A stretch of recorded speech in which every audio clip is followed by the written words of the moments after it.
রোজা শুধু ধর্মীয় বিধিবিধানের অংশ নয়, বরং এটি বিজ্ঞান ও স্বাস্থ্যনীতিরও একটি বড় অংশ জুড়ে রয়েছে। এর রয়েছে শারীরিক ও মানসিক উপকারিতাও। মুসলমানরা যে 1 মাস ধরে রোজা রাখেন, সেটা তাদের শরীরে কি কি প্রভাব ফেলে চলুন জেনে নেই। প্রথম কয়েকদিন সবচেয়ে কষ্টকর। শেষবার খাবার খাওয়ার পর 8 ঘন্টা পার না হওয়া পর্যন্ত কিন্তু মানুষের শরীরে সেই অর্থে রোজার তেমন কোনো প্রভাব পড়ে না। আমরা যে খাবার খাই, পাকস্থলীতে তা পুরোপুরি হজম হতে এবং এর পুষ্টি শোষণ করতে অন্তত 8 ঘন্টা সময় নেয় শরীর। যখন এই খাদ্য পুরোপুরি হজম হয়ে যায়, তখন আমাদের শরীর যকৃত এবং মাংসপেশিতে সঞ্চিত থাকে যে গ্লুকোজ, সেটা থেকে শক্তি নেওয়ার চেষ্টা করে। শরীর যখন এই চর্বি খরচ করতে শুরু করে, তা আমাদের ওজন কমাতে সাহায্য করে। এটি কোলেস্টেরলের মাত্রা কমায় এবং ডায়াবেটিসের ঝুঁকি কমায়। তবে যেহেতু রক্তে সুগার বা শর্করার মাত্রা কমে যায়, সেই কারণে হয়তো কিছুটা দুর্বল এবং ঝিমুনির ভাব আসতে পারে।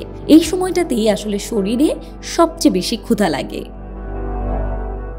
3 থেকে 7 রোজা। পানি শূন্যতা থেকে সাবধান। প্রথম কয়েকদিনের পর আপনার শরীর যখন রোজায় অভ্যস্ত হয়ে উঠছে, তখন শরীরে চর্বি গলে গিয়ে তার রক্তের শর্করায় পরিণত হচ্ছে। কিন্তু রোজার সময় দিনের বেলায় যেহেতু আপনি কিছুই খেতে বা পান করতে পারছেন না, তাই রোজা ভাঙার পর অবশ্যই আপনাকে সেটার ঘাটতি পূরণের জন্য প্রচুর পানি পান করতে হবে, নইলে আপনি মারাত্মক পানি শূন্যতায় আক্রান্ত হতে পারেন। বিশেষ করে গরমের দিনে যদি শরীরে ঘাম হয়, একটা ভারসাম্যপূর্ণ খাবার খুব গুরুত্বপূর্ণ, যেখানে সব ধরনের পুষ্টি, প্রোটিন বা আমিষ, লবণ এবং পানি থাকবে। 8 থেকে 15 রোজা। অভ্যস্ত হয়ে উঠছে শরীর। এই পর্যায়ে এসে আপনি নিশ্চয়ই অনুভব করতে পারছেন যে আপনার শরীর মন ভালো লাগছে, কারণ রোজার সঙ্গে আপনার শরীর মানিয়ে নিতে শুরু করেছে।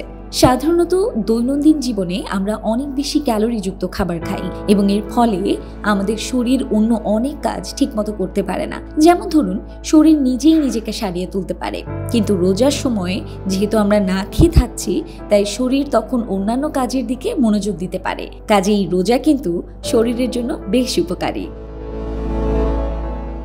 16 হতে 30 রোজা। ভারমুক্ত শরীর। রমজান মাসের দ্বিতীয়ার্ধে আপনার শরীর কিন্তু পুরোপুরি রোজার সঙ্গে মানিয়ে নেবে।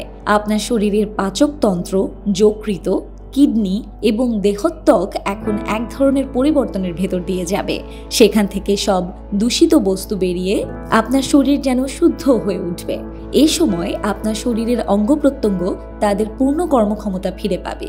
আপনার স্মৃতি এবং মনোযোগের উন্নতি হবে এবং আপনি যেন শরীরে অনেক শক্তি পাবেন। তাহলে রোজা রাখা কি স্বাস্থ্যের জন্য ভালো? রোজা রাখা শরীরের জন্য ভালো, কারণ আমরা কি খাই এবং কখন খাই।